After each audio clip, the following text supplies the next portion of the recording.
DPO अखाड़ा जहांजेब नज़ीर की खसूसी हदायत पर दपालपुर पुलिस ने खतरनाक डकैत गैंग को सरगना समेत गिरफ्तार कर लिया, जबकि मफरूर मुलजमान की गिरफ्तारी के लिए छापे मारे जा रहे हैं। मुलजमान इंतहाई खतरनाक हैं, जो बैंक से रकम लेकर निकलता इसका पीछा करते और मौका पर असला के जोर पर रकम छीन लेते, जबकि मज़ाहमत पर जानी नुकसान पहुंचाने से भी दरेग ना करते। मुलजमान से छीनी हुई रकम, मोटरसाइकिल और एक गाड़ी भी बरामद कर ली। डीएसपी इनामुल्लाह चौधरी ने एसएचओ मलक तारक के हमरा छीनी हुई रकम, गाड़ी, मोटरसाइकिल मुद्दइयों को वापस कर दी हैं।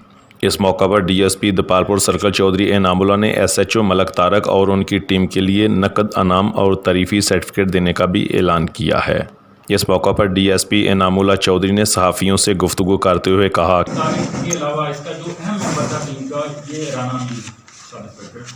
जिसने बड़ी मेहनत करके इस लड़के ने बड़ा ही बेहतर काम किया।